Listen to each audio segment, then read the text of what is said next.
Welcome to the Dear Doc podcast, where we will discuss the business of running a dental practice with a panel of experts. Now, your host, Dr. Christopher Hoffpower.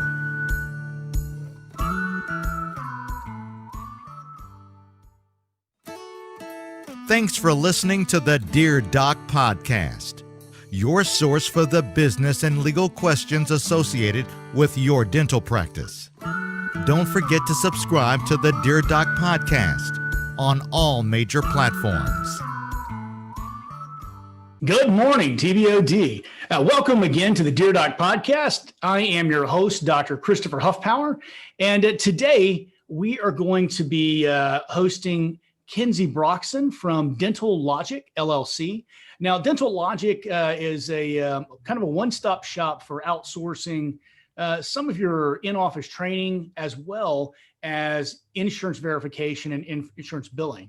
Now, I have Ms. Broxson on today so that she can talk to us a little bit about how to read EOBs, how to correctly create a build in your software so that you can be as efficient as possible whenever it comes to your filing, and also so that you can get paid and get paid as quickly as possible. Kinzie, talk to me a little bit about what you do with Dentalogic and kind of give everyone a heads up as to how you got into this business to begin with. And full disclosure, folks, Kinzie is actually used to be my office manager at my practice before she went full time with Dentalogic, and really is blowing the socks off of all the people who are her customers, myself included. So, Kinzie, talk to us. Yeah, so basically what Dentalogic does is the insurance verification process for offices and then also the insurance billing process. Now with the verification, kind of what we do differently than other companies is we actually work in the practice management software and we work within the plan notes when it comes to frequency information and just, the little nuances of plans and things like that. Most verification companies will just give you an IVF, and that has become the standard, it seems. Every practice, that I've worked in or evaluated, they're all doing it that same way instead of using the plan notes, which is where all that information should go. So we work on trying to clean that up with existing builds for all of the practices that we've onboarded. And then of course, any new builds that come across, we add, the detailed notes that are supposed to be in there for those insurance verification builds. And then as for the billing part, that's pretty standard, filing your claims, attaching the proper attachments, narratives, working outstanding claims, putting in any appeals that need to be done, additional information that needs to be provided, things like that. And then of course there's a slight auditing that goes with that because you can't file a claim if it has, wrong provider IDs attached, or if there's two procedure codes that absolutely do not go together and, they're not going to get paid. Then obviously you're not going to just try to file that. So a little bit of that goes behind it, not a whole lot. That's heavily reliant on the practice because really the office manager should be doing that within the practice. But we do try to contribute as much as we can if we see any errors that come across.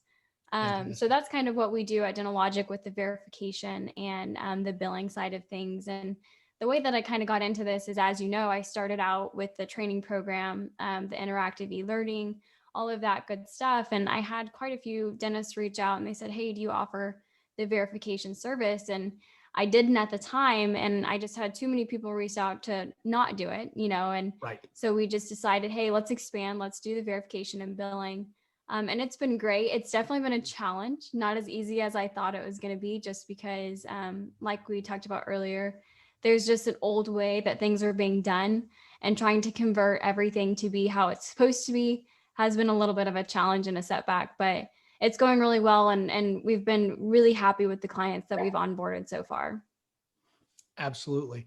And, I know that one of the big struggles you guys have is whenever you are in a new practice, a lot of times you find that there's really a huge mess to clean up. And later on in the program, I want you to talk a little bit about that onboarding process and what people can do to get their own house in order.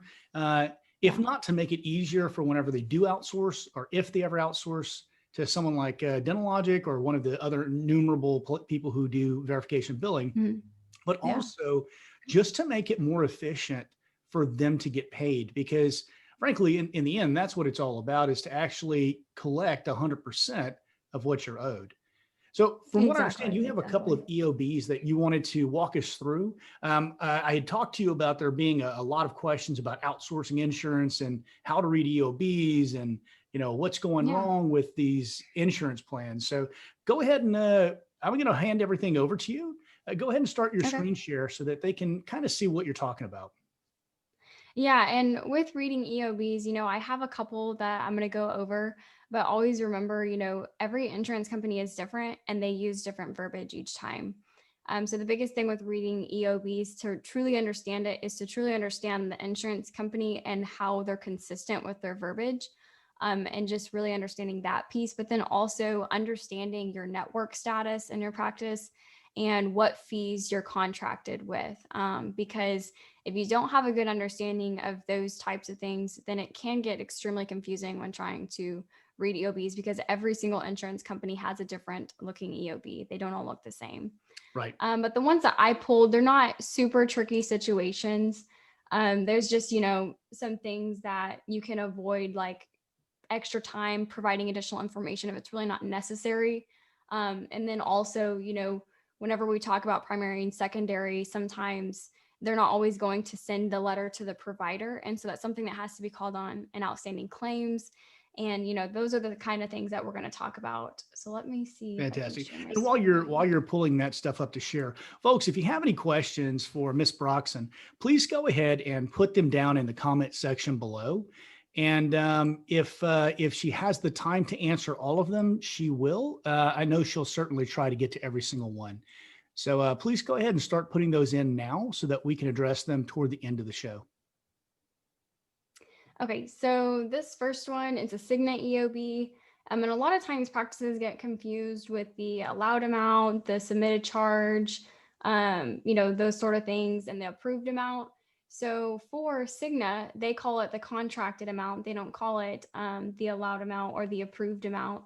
And then obviously you have the amount that was charged out, which is what the practice would have submitted. And in this case, it would have been their UCR fee because they're out of network with Cigna. And then obviously the contracted amount is zero because they're not a contracted provider with Cigna. And then if we get down to the bottom, it shows how much was paid by the plan and how much is responsible for the patient. Now on this EOB, the insurance, the practice submitted a D4910, which is a peri-maintenance, and the insurance alternate benefited to a pro fee. And then obviously your reason codes are down here, or, they might be called notes in some cases. Right. And this just explains why the EOB got downgraded or alternate benefited or even denied, just depending on the case. And Right. It simply says that perio maintenance is only for people who have been previously treated for periodontal disease. So in this case, if a perio maintenance was charged out and it wasn't supposed to, then obviously there's not much that you can do to try to get that paid. But if you do know that this patient has perio history, this is simply an EOB where you just have to provide additional information. There's no reason to try to charge the patient the $61 because you do know that this patient has perio history. And if you have the perio charting to prove that, then it's very simple to just get it paid. The insurance just needs that additional information because in this case, what probably happened is either the patient had perio scaling done prior to this policy, or maybe they were on a different plan at the time. So Cigna really has no record of them being a perio patient. And all of that can be simply just written at the bottom of the EOB, and you can just mail it back to Cigna, and typically, they'll take care of that. So in this case, I went ahead and attached the second EOB showing that they did disperse benefits for the perio maintenance. So they have provided the additional $58. Now that doesn't add up exactly to the 175. I believe it's like 172, and 172 is just the max allowed amount for this out-of-network provider that they'll pay up to. So then the patient would just be responsible for $2 or which would $3. Probably make the patient pretty darn happy. So yeah, $3 versus 61 is a pretty big difference. So let's talk a little bit on this specific EOB, because I know that you have a vast store of insurance knowledge in general. Let's say that this patient came into your practice as a doctor. You were not the diagnosing doctor whenever it came to their periodontal disease. the SRPs were done in a different practice, or at least by report from the patient, you have not received records from the other dentist, and you're going off of obviously like a healthy but reduced periodontium, what would you need to do as the provider to get this patient paid? Because obviously, if they were a perio patient, the way that the codes work is they should for life be a perio patient. Now, we can agree or disagree on whether that's appropriate, but that's the way the codes are written. So correct. What are your thoughts there? What would this office need to do to help this patient out? So I would assume on this patient, whenever they first came in, that they probably had an FMX taken. They probably had, their comprehensive exam. They probably had perio charting, all of that good stuff that gets completed when they initially come in. And if you have that perio charting, you can submit that. You can submit the FMX, and you can simply just call the insurance and explain to them, hey, this patient, they actually are perio maintenance. They had perio scaling done at a different provider's office. Give them the story.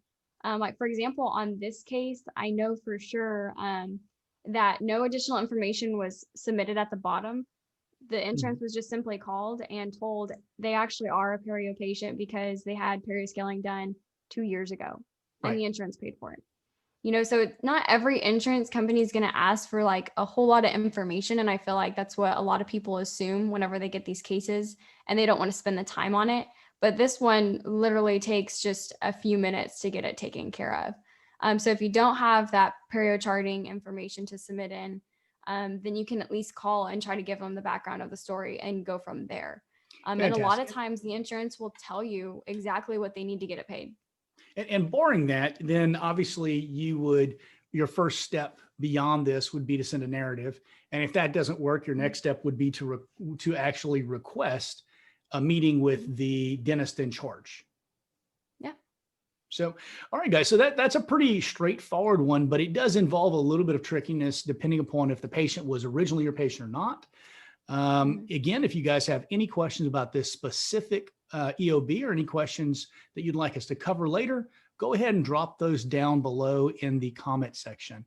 All right. So Kinzie, and by the way, guys, if you need to ask a question anonymously because you're embarrassed to ask it publicly, you can message me. I actually have another computer open over here to my left-hand side that I can pull those questions up and I can ask them of Kinzie if you just don't want to post yourself.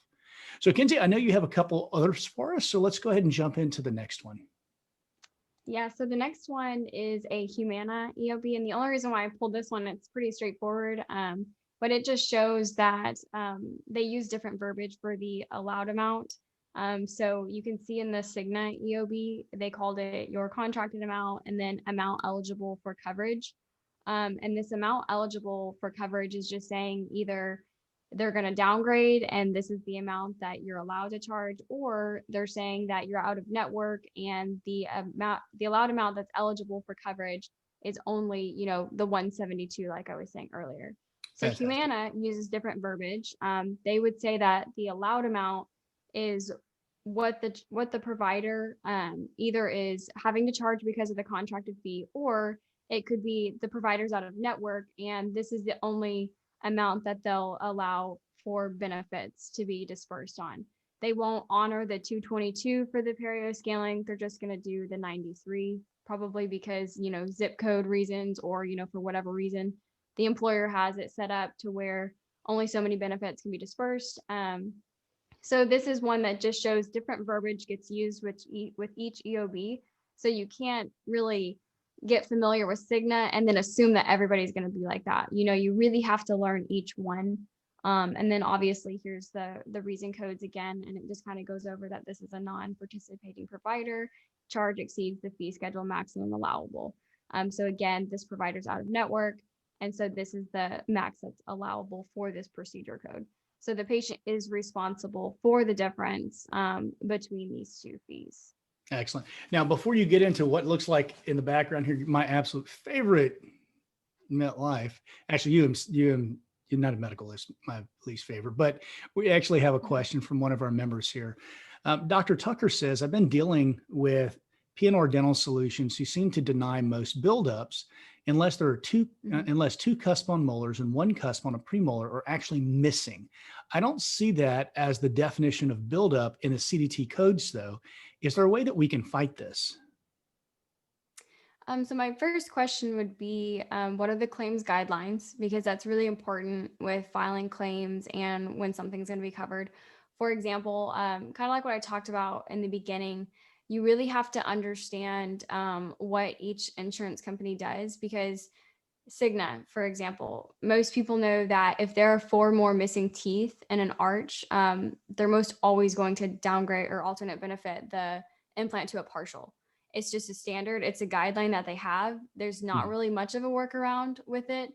You should just know that you should charge the patient in full and let them know this is a guideline by Cigna. And so in that case, I would be curious what the guideline is for core buildups, because sometimes when you do call for verification, they'll give you those guidelines stating the only time a core buildup will be called if it's done on, a certain date, it's not done with the crown, or, something like that, or there has to be so much tooth structure loss. So that would be my first question, because if you can understand that part, then if you can send in an appeal, or if, it's pretty much just a lost case. And that's kind of what I was referring to with some of these EOBs, is reading these EOBs and understanding when something's getting denied. You really have to understand the guidelines to know if it's worth the appeal or not, because then you throw in all that time on it without knowing if it's ever going to get paid or not. Absolutely. And in this case, P&R is a dental consulting company that's hired by the insurance to deny claims. That's their entire job, which I consider them the scum of the earth. But my feelings on that. But whenever we're looking at this, you're being told what the rules of engagement are. You're being told what the game is. P&R has told you this is what it is. That let me see here. It says this insurance plan.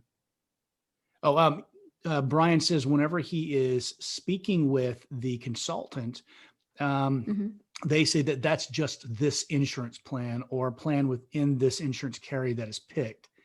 That's basically what they're doing. They're giving you the rules of engagement. They're doing exactly what Kinzie was talking about, which is they're defining exactly what a buildup is, or what a buildup is going to be allowed to be under that insurance plan or under their auspices as these consultants. And so this would definitely be a case where if it's not meeting those standards, you would need to do either a narrative and explain that those cusps are in danger of breaking off and causing the patient pain or what have you. But ultimately, they simply may not pay. And the only way that we could really fight that is actually on an ADA level to ask them to create more exacting language under the code descriptor. Kinzie, do you have something that would agree or disagree with that? What are your thoughts on my answer? Oh, yeah, I agree 100%. It's kind of the same with all of the procedure codes. They all have guidelines, and that's something that a lot of, practices I've seen with their verification is sometimes they don't put those guidelines within that procedure code. So for that core buildup with that particular plan, I would put in the plan notes that it only is going to be covered if XYZ is done. That way the office knows when going over a treatment plan, hey, we need to manually override this system and zero this out so the patient can pay for it. That way you don't have to run into having to fight the insurance over, because is this some of these. Is this an instance, Kinzie, where you would want to mark that one particular code as a do not charge to insurance?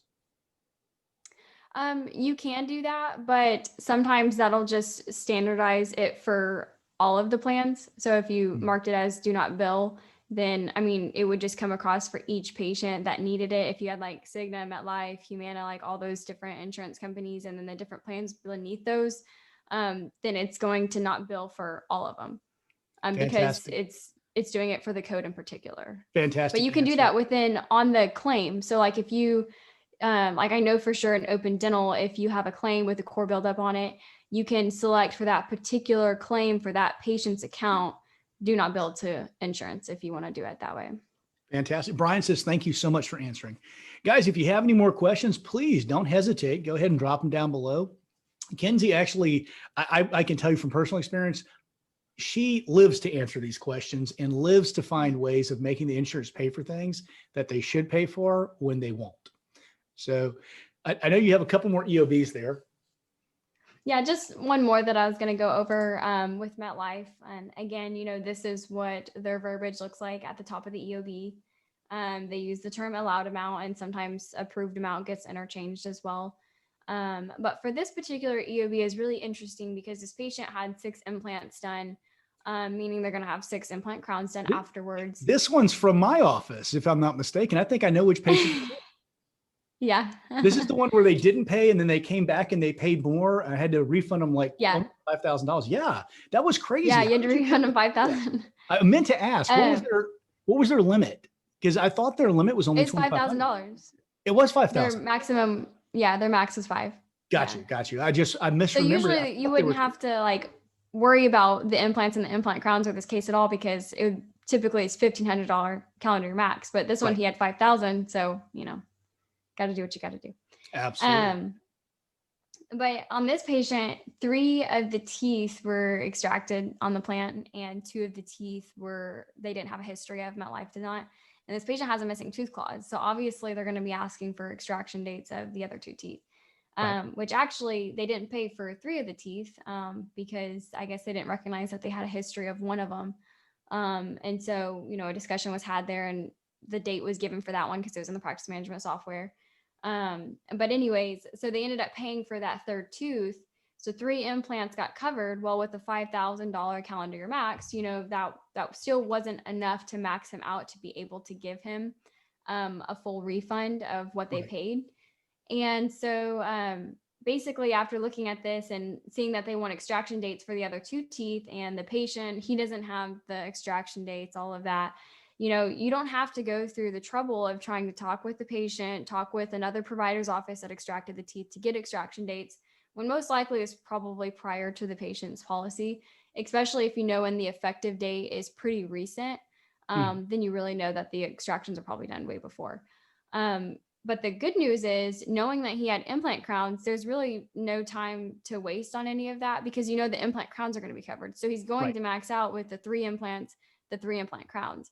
So instead of hyper focusing on this particular claim, this EOB, thinking that you need to provide additional information, there's no point, because he's coming in 2 to 3 months to have the implant crowns done. Absolutely. And that's going to be before his benefits roll over at the end of the year. And so you can just wait that 3 months and file the implant crowns, and you'll get the other 3 paid for. Now, there was a question that came up this morning, and I'm trying to find it right now just so that you know, but I'll tell you the gist of what it was. Someone said, okay, look, I used to have a pano, and every patient got a pano as a new patient exam, but now I have a CBCT, so every patient gets a CBCT. And, how am I supposed to charge for this? And the answer is, as anytime dentists give answers to insurance, we're highly varied. Everything from write it off to charge for a pano to you have to charge exactly what you did. So you have to charge a CBCT. I think there's some misunderstanding there, because all extraoral images that can be pulled from a CBCT image, including panoramics, TMJs, cephalometrics, I believe you can even pull a Waters view if you need to, if you have a full 17-inch field. What are your thoughts on that? Is that one of those situations where, like, what my opinion was, and guys, just so that you know, Kinzie is never ever hesitant to tell me when I'm dead wrong, so we may find out I'm wrong here. So my opinion was, if you bring that patient in, new patient exam, you should be charging out the pano. But if you also, in that case, recommend that this patient have a full mouth extraction, full mouth rehabilitation with the use of implants, you should also be pulling off a CBCT and charging for the CBCT in addition to the pano. And that if you decide that you're going to treatment plan this patient for orthodontics, you should also be charging out a cephalometric, just to be technically correct with everything that we do. What are your thoughts on that? Am I dead wrong? Am I kind of right? Am I completely right? What are you thinking? I mean, I would think that the most important part about like the procedure codes are the images that you're getting. It's not necessarily about the machines. You know what I mean? Like the Right. procedure code itself does not say it has to be taken by a pano machine, or if you take a PA, it has to be taken by this particular machine. You know, like there's Right. all kinds of different X-ray equipment that can provide so many different images. I mean, With you know that with being a notable exception being bite wings that are taken with a panoramic or with a CBCT must use a separate code because there is a separate code for that. Yeah, exactly. But as for like the machine that's being used, if that machine can get multiple different types of x-rays and images, then that you can charge for those procedure codes. You know what I mean? Because like a CBCT, you can pull a pano. It's about the image that's being received. It's not about the machine that took it necessarily. Exactly. And if you look at all the other procedure codes as well, the CT, procedure codes, they talk about the different types of images that were received through the CT. So it's not about like what machine took it necessarily. It's about what images were extracted from it. Now, those CBCT machines are way more expensive, than just a general X-ray machine. So if you're paying that much more extra for a big robust machine like that, again, it's about the images that were pulled from it. It's not about the machine, itself. It's about the images that are coming from it. And that's how the procedure codes read. It's about Fantastic. what images you're getting. So I think what you just said is win for Dr. Huffpower. He was correct. I guess you can have it. All right. So I'm just kidding. now you also wanted to talk a little bit about efficiencies that practices can achieve through the use of correct bills for insurance. And I know you have a couple of things there that you kind of wanted to show people. So let's go ahead and jump to that if you don't mind. Yeah. So first, I'll start with the practice management software and just what I've experienced starting verification. In the very beginning, when I first started it, I was like, oh yeah, this is super easy. Verification's very straightforward. Right. Every insurance company is different, plan notes, all that good stuff. And then starting, I noticed that a lot of practices are just using an IVF, and the IVF that gets used for verification is just supposed to be a guide. It's not supposed to be where your actual build is stored. That is just simply something that you don't get lost on the phone. When you're calling and you're having to ask questions, it kind of keeps you on track, keeps the phone call efficient because you can go to the next question after the next question. And then also a place to put that data while you're on the phone. That way you're not having to like try to type and do that in the practice management software. And is this IVF? Let's say somebody doesn't need Dentalogic service. You know me, I always ask for a give from my guest. Is this something that they can contact Dentalogic and you'll just give them the IVF that you use? Is that something I can ask you to do? Well, and so that's another thing. All the IVFs that we use, it's customized to each practice. So it's not like a general IVF. And that was another thing that I worked with practices on is they would send me their IVF and then I would pull their most common procedure codes. And I'm like, well, that can be marked off. That can be marked off because you don't use these procedure codes. So what's the point of calling on these? And then there would be some extra procedure codes that they did use. And I'm like, hey, let's call on these because this is what you are using in your practice. So this is what you're going to get benefit out of. But if you're not doing implants, why are we going to waste time on implants?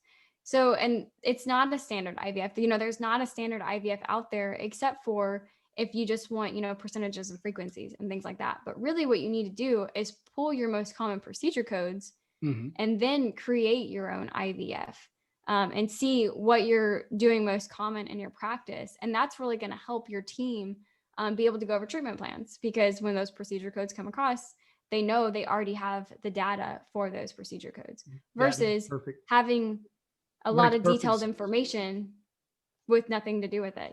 It's just pointless.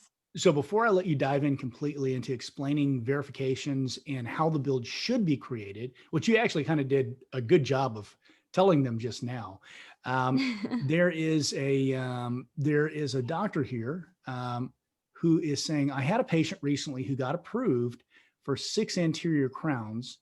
I'm guessing he means a pre-verification got approved. MetLife would only pay on 3 of them because they hit their max. On her EOB, the remaining 3 crowns, MetLife puts the patient's payment at 0, MetLife payment at 0, which made it look like she had like she only had to pay for 50% of the 3 crowns and the other 3 were free, like I was supposed to do them for free. I explained to her that she had hit her maximum and that MetLife just won't figure in the other 3 crowns, so they put 0. She was confused why they do this. She came into my office with the EOB and had it in her head that she would only have to pay 50% for 3 crowns because that is what the EOB states. I find this very, very confusing. What would your recommendation be there? Because my recommendation would be basically, I'd have a sheet that said, I would pull out every time that I'd pre-write and it'd say, yeah, look, here's what MetLife does. We have this problem a lot. So we actually wrote something up for you so you could understand the process. What is your suggestion there? And that's something that's good to do. Personally, what I would do is I would get MetLife on the phone and I would do it through a phone call and say, hey, I have this patient in here. This is how you guys process the pre-D. And now, after actually processing, because pre-Ds are always, estimates, obviously. Mm-hmm. And that's why sometimes there's a struggle with that because patients hold true to the pre-D and it's just an estimate. It's just getting insurance benefits. It's most of the time it's automated. So it's not like somebody reviewed that and said, oh yeah, we'll pay for this. And I would get MetLife on the phone and say, hey, I need you to talk with this patient because they're very confused on this case. And then MetLife's going to tell them, well, you maxed out on your benefits. You're responsible for the remaining amount.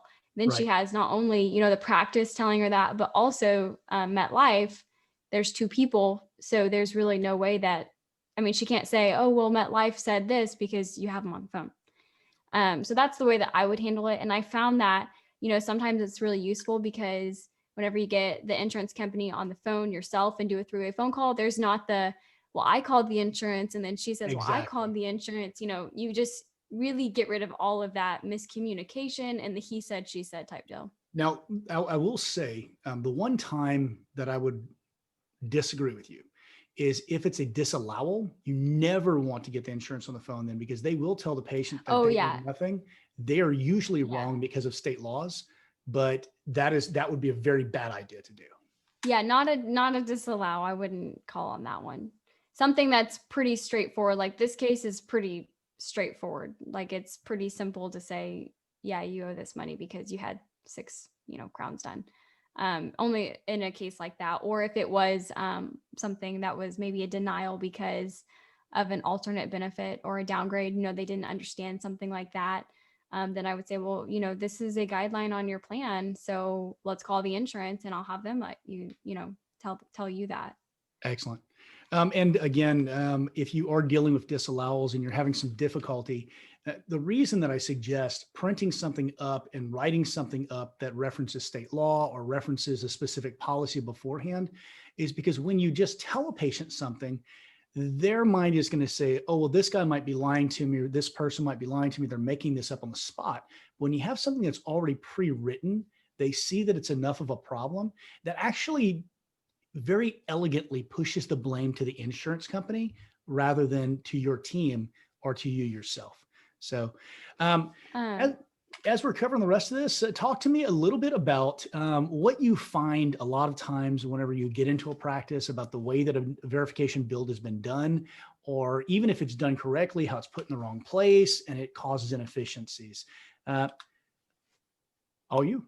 Yeah. And then on that last case, one other thing that I thought about is maybe pulling the patient's insurance eligibility itself, that's in the images section, and simply like explaining their policy to them. Cause I found that that's really helpful too, to make, to build trust with the patient by turning that around and saying, hey, let me explain to you how your plan structure is. Here's your max.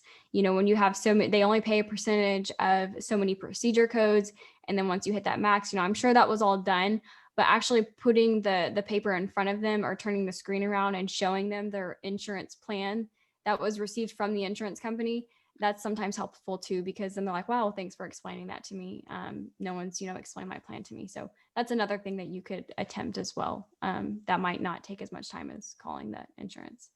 But as for the insurance builds and the inefficiencies, like we were talking about earlier, a lot of practices will heavily rely on the IVF. And that's something that's super inefficient because, for example, if you have a Walmart plan, and let's just say there may be two Walmart plans, maybe like a high option and a low option plan. A lot of the practices, there will be like 30 Walmarts in the practice management software because a new one just gets built every single time for each patient that comes through. Remember, we had Versus- somebody who was doing that. You cursed so much whenever you saw that. Yeah. I mean, Instead you of, didn't curse because that would be unladylike. right. I was very unhappy. Instead of adding patients to the existing Walmart build or, whatever build it may be, it's just a new one's just be creating each time. So let's just put it in this light. If you had a Walmart build where the plan notes were put in, everything was within the practice management software instead of on the particular patient, then 2 weeks later, you have another patient on a Walmart plan come in. Oh, you already have your new build done. You don't have to do a new build. You just have to verify active coverage. So you can add that plan to the patient's account. 2 weeks later, another patient comes in. Well, you don't have to do a new build. You just have to verify active coverage because they have the same group number, same plan information. You can attach that patient to the plan. So instead of having 30 plans, you should have 30 subscribers attached to the one Walmart plan. So it seems like it's a little bit flipped backwards to where there's just multiple plans versus multiple patients on a plan. And a lot of times I'll see in Open Dental, on the right side, it'll say that there's one patient attached to all of, it's the same plan, but there's multiple ones built in. And so that's a really huge struggle because first of all, a new build takes anywhere from 30 to 50 minutes, just depending on which insurance company you get. You can do most of it online, but if you want the detailed information, most of the time you have to call. Delta Dental's not very good about wanting to talk to offices anymore. They don't want to take those phone calls. So most of the time you have to be on hold for a very long time nowadays. And so it's very time consuming. So if you're doing that for every single patient, whenever you're not attaching them to an existing plan, you can see where all of a sudden 40, 50 minutes is lost whenever you could have just verified active coverage and conjoined the person to another plan. And a further tip, something that I found that really baffled me, and I know you agree with me on this one, is there are a lot of offices that they'll look at their screen and they'll say, oh, I'm verifying for the next week. They'll take Monday and they'll call all the patients and they'll call them like 1, 2, 3, 4. For me, what I tell my team to do, and as you well know, is to take the whole week, find every Delta patient and call on the Delta patients all at one time, because all of that hold time just eats up your day and makes you utterly inefficient. And that's something that every office, in my opinion, should be doing. Yeah, exactly. If you get lucky with Delta, because sometimes they'll only talk to you for like a certain period of time. Right. And that's why it's so inefficient to have to try to call on each one and do a new build for each one if you already have existing plans, whenever you can just get that information online. You can just verify the active coverage because you already, maybe 3 months ago, got the detailed information that you had to call about. And so you don't have to call again. And that statement adds a very important question that I think a lot of people need some clarification on. So you do this professionally and not just for one practice. This has been your profession for a long time and you're very good at it. So how often do you look at a build and go, okay, it's time to look at this build and make sure it's still correct? How often do they change those? Once a year. So if they're on a calendar year, January 1, any plans that were, that are running on a calendar year, they would need to be checked at the beginning of the year. Any plans that are a policy year, they need to be checked at the beginning of their policy year. So if it's September to, August 31st, then you would check September 1st for those plans. That's why in your plan notes, you should put the date that the new build was done. That way you can keep track of how up to date that new build was. So if you have one that you did today, and let's say they're on a calendar year, then okay, we just did this October 10th of 2020, January 1's here. We just need to double check this information, make sure nothing changed. Now, if you did one for January 1 of 2020 and April rolls around, the plan didn't change. That was just 3 months afterwards. They're not going to just change a plan right in the middle of it. So always double check the information, but the detailed stuff and a lot of the guidelines are pretty standard. So let's say you go in and you check one of your builds, and we're talking about a complete build here, guys, not just 80, 50, 20. not that crap, a real build. So you check your build and you do find that something has changed in what they're covering, what they're not covering, what have you. Do you abandon the old build, relabel it as old build? Do you correct the old build? Which one is more advantageous and why? So it depends. It depends if the group number is changing. It depends if it's a progressive plan. Mhm. If it's neither one of those, then you would just change the old plan.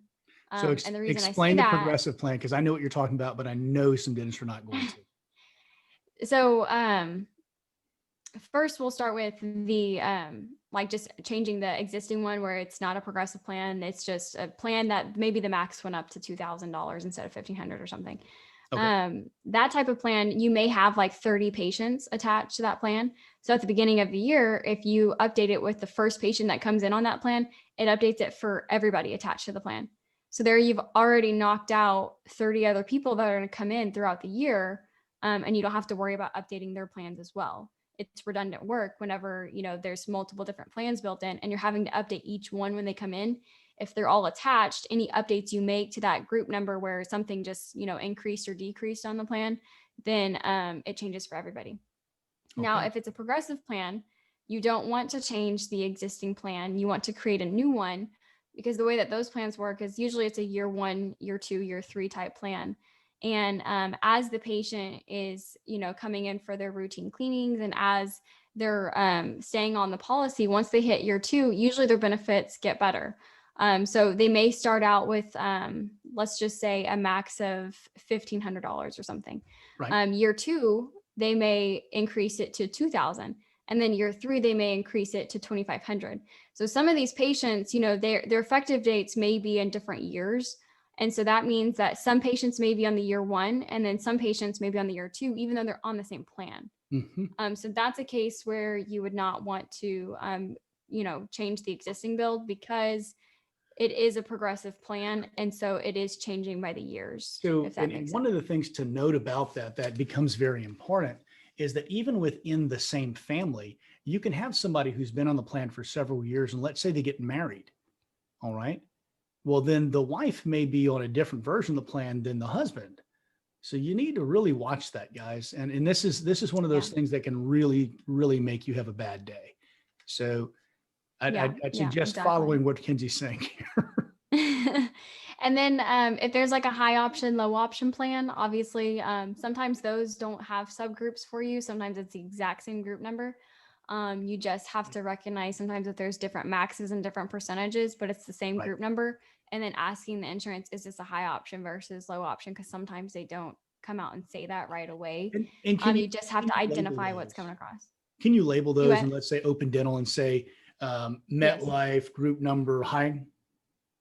Yes. Yeah. You would want to label it 100% high option versus low option. That way, whenever you're looking at your insurance plans in your system, you're not seeing two different plans. You're like, hey, maybe I should combine those because we have two different ones. You definitely want to recognize them as high and low. That way, everybody has a full understanding that, hey, let's make sure this patient's on either one, because the low option obviously is going to have lower benefits. So you do not want them attached to the higher plan. Absolutely. So Okay, that would be guys. another case. If you have any further questions, please go ahead and drop them in the comment section here. Kinzie has told me she has a couple hours to do this, but no more.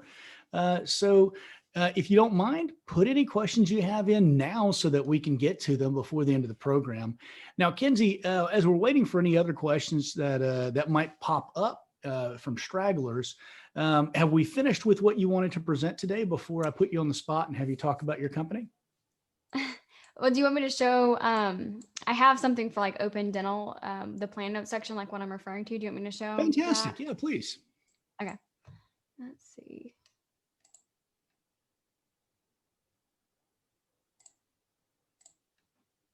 Okay, so in open dental, when I talk about plan notes, this is the section that I'm talking about. This should be where your percentages, your frequencies, all that good information is going. There is a section within the benefit information where you can put in those frequencies. I don't prefer it always, just because when it comes to the 1 per 6 consecutive months or the 1 per 12 consecutive months, open dental just doesn't have that down yet. So it's just not very consistent. I've seen times where that's been inputted and then it's acting like the patient doesn't have benefits, but they really do have benefits, and vice versa, showing that the patient has benefits when they actually don't. So I always do like to revert back to the plan notes for interpretation versus putting it in here, just because the verbiage just isn't exactly what the insurance company states. And hopefully one day, they'll have it to where it's exactly how the insurance company has it listed.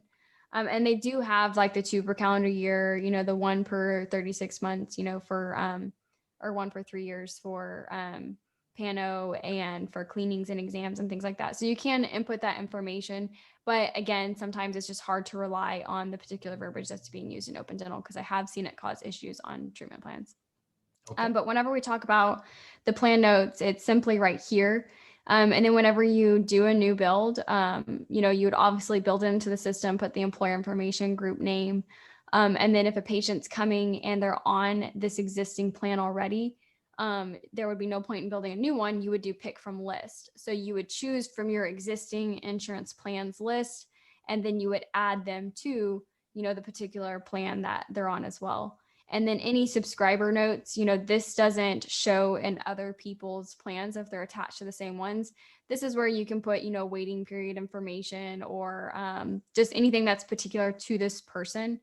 Anything that's in the plan notes section is going to show up in every single patient's plan that's attached to it. So again, here you can see where other subscribers are attached.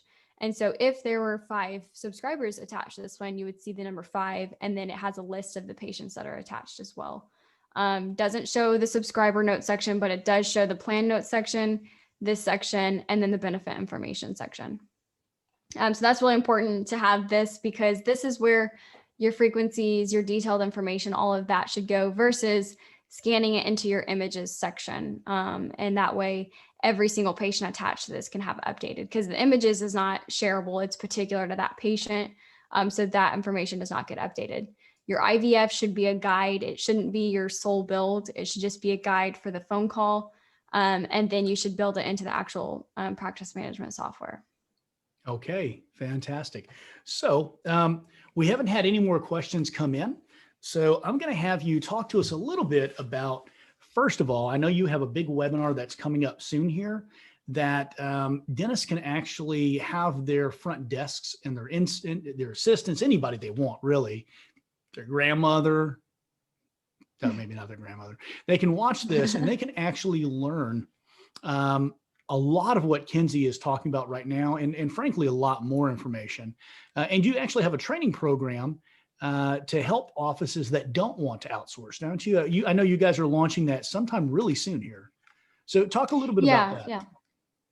Yeah. So we initially started out with our first training program, and there's a lot of things that I wanted to change with that and update. So while we were working on the verification and the billing, we put that kind of to a halt, and then now we're revamping the training material.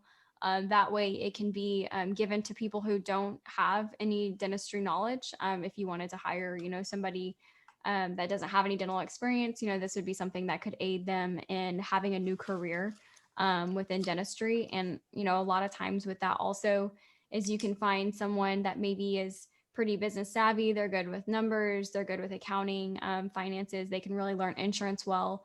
And they simply just need to know the dentistry side of things. This is something where we're trying to revamp it so it can be geared towards that as well.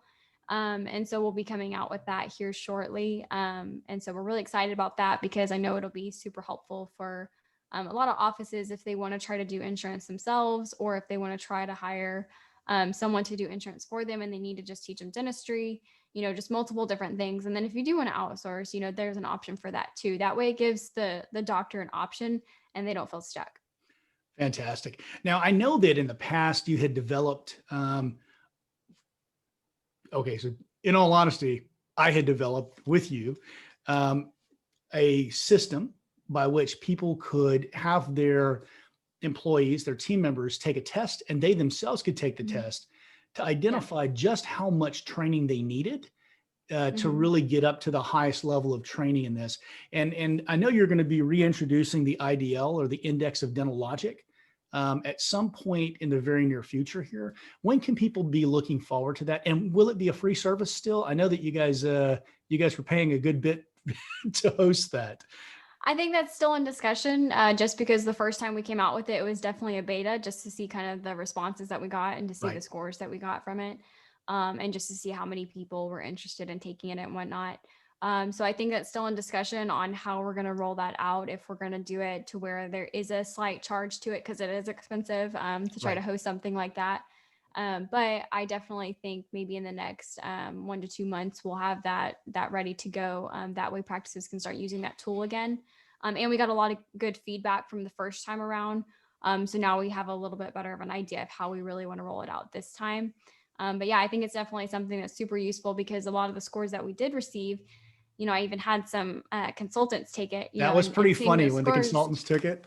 Like, wait a minute, I don't know that. It reminded me. Do you remember Monty Python's Quest for the Holy Grail? Do you remember seeing that movie? No. They have this little hermit, and he asks King Arthur, he says, "What is the average airspeed of an unladen sparrow?" And it's been kind of a running joke throughout the entire show. And King Arthur says, "Do you mean African or European?" And the little hermit goes, "Wait, I don't know that." And then he flies off into a chasm. That seemed to be the reaction of a lot of these consultants whenever they took the test. They realized how very little knowledge they have, which really put a spotlight on the fact that they should not be consulting. Yeah. Well, and too, I think, a lot of people that do try to handle insurance, you do have to have a little understanding, or I shouldn't say a lot of an understanding of dentistry, the clinical side of it, not just, straight insurance side. You have to understand clinical. And that was a big thing that a lot of people didn't like on the first time around, which I think will definitely keep that, because I think clinical is super important to understand in the dental office. And you can't really, you can't work within a consultant on an appeal, like a dental review consultant. You really can't communicate with them because they're a dentist. And if you can't understand the clinical side, then you're never going to win that appeal. So that's something that I think is super important. So if somebody is sitting here and they're watching this program, either on my podcast or here as in this live in the business of dentistry, and they comment IDL in the comment section, can I get you their names and will you send more information to them as soon as this actually is ready to go, or whenever it's ready for beta even? Yeah, for sure. You heard it, guys. If you want to know more about the index of Dentalogic, and if you want to be able to really see how much training your team needs, go ahead and put IDL in the comments, and I will get her. It's going to be a lot of work for me, just so you guys know. I will individually message you whenever this thing comes out. And so, Kinzie, one last question. Talk to us a little bit about Dentalogic and just I know you guys offer a variety of services, so let's just keep it down to the insurance and billing verification, and also this workshop that you've got coming up for training people to really, really become good at the insurance, at the insurance verifying insurance coordinator job. And full disclosure, people, I do have to say this. I own a part of Dentalogic, and I have since it was created. So, all right. From the all yours, beginning. With the verification, if you're going to do it yourself, have the practice, do it yourself. Just make sure you are doing plan notes and trying to clean up what you have existing, because for a vendor to come on, I can say myself, it is a struggle to try to bring on practices sometimes when things are very, very unorganized in the practice management software. And we want to stay away from having to charge a cleanup fee. That's the last thing I want to do. I don't want to have to charge a huge cleanup fee, but it is extremely time consuming. Also, if you have other companies doing it for you, make sure they're not just piling on top of the existing unorganization mess in the practice management software. I think that's, been the most frustrating thing. Is I know there's a lot of companies that do this, and I'm like, yeah, everybody should be doing it the same way, plan notes, cleaning up what's already in the system. But they don't. And I haven't seen that at all. And it's really upsetting, because it's like, hey, we're supposed to be the experts here, not contributing to the problem. We're supposed to be fixing the problem. And, if I wanted to scale, really, really quickly and try to bring on a bunch of practices like I know some of these other companies do, then yeah, I could do it the same way that everybody else is doing it, but I refuse to do it the incorrect way. I'm going to use the plan notes. It's time consuming for sure. It's a little bit harder to try to take on as many practices as we would like to. But I'm not going to do it the incorrect way. The plan notes need to be used. So if your practice is doing it, try to have them to start revert doing that. If they have multiple plans built in, work on one plan that, put, an asterisk by it, a little caret by it, some kind of symbol by it. So that it's one that was just done or a new one, and then try to filter out all the old ones over time as the patients come in. Because another thing that offices always want whenever, we first onboard them and we do an evaluation and show them like, hey, this is, some of the issues we may run into, everybody wants it cleaned up right away. And unfortunately, it's like a 6 month to a year process because you cannot combine plans right away. Because if somebody is on a high option, low option, there are subgroups. There's, all of these plans are so different. If you try to combine them all, you might be combining patients on a plan that they're not supposed to even be on. So Absolutely. It has to be as they gradually come in, and it really stinks to have to do it that way. But unfortunately, that's about the only way that you can do it if you want to try to get to the end goal of having everything cleaned up. Otherwise, it's like buying an old car instead of restoring it, just painting over all the rust, and it doesn't really do much good. Yeah. Instead of contributing to the problem, try to fix the problem, figure out the underlying issues and try to fix those. That way things can be cleaned up, not only for the staff, if you do try to outsource, it makes it easier to onboard that type of office. And then also for your staff to be able to do treatment plans easily and to file claims, because if your verification, is kind of all over the place, sometimes you don't know. And those appeals that we were talking about in the very beginning, when is a good time to appeal and when is a good time to not? Because if the guidelines are in the verification or in the notes, then for sure, hey, we're not going to be able to get coverage on this, so we're not going to waste our time. Or you could look at the notes and say, oh, well, all they need is this, and that's what we're going to put in our appeal, and you can get it paid right away. But those are just little things to try to really examine that in your practice. That way it makes things a little bit more organized. And you might not have as many issues, with the insurance plans whenever patients come in and they're confused as why they got a misquote or something like that. You can try to have things a little bit more organized. Absolutely. So guys, one more time, if you're interested in finding out more about the index of Dentalogic, go ahead and put IDL down in the comments and we'll try to get that information to you as quickly as possible. But Kinzie, if folks want to know more about you and they want to talk to you about maybe outsourcing their insurance or their verification, and I know that you guys don't do insurance filing for people that you don't also do verification for because of the reasons you just listed, because it's a mess. So if they want to know more about that, or they want to know more about your upcoming program that will allow them to train their team members to be better at insurance so that they have less headaches to deal with and they get paid on time and they get paid what they deserve to get paid, where can they find out more information? They can either go to the Dentalogic website, which, we can post after this live, the link to that. And then also just messaging myself or Wyatt, Wyatt Broxson. He is also an owner of the company. And so messaging either one of us for information is another way that you can find out more. I will say we do have a wait list for Dentalogic, just because we've had so many people reach out wanting to start the verification and the billing. So if you are interested, just know that we do get on the list a wait now. List, and get on the list now. That way we can try to figure out, at what time frame, you can be brought on and things like that. And we can also give tips. Some of the practices that I've evaluated, I've told them, hey, we maybe can't bring you on right now. I'll work with you and do a little training session, and I'll show you how you can start, converting your plans. That way, when we start, maybe it's a little bit easier and we're not having to do so much cleanup. And then, in a month or, so we'll bring you on and we'll take care of that part. But we do try to work out things like that, because I do want to try to help as many offices as possible. Sometimes it's, obviously just hard whenever there's so much cleanup to do. It's hard to do that. Absolutely. So, Your website is dentalogic.io with one L, dentalogic with one L.io. And you also have a great Facebook page where people can go to get free advice. And what is that called? Cracking the dental insurance code. Okay, fantastic.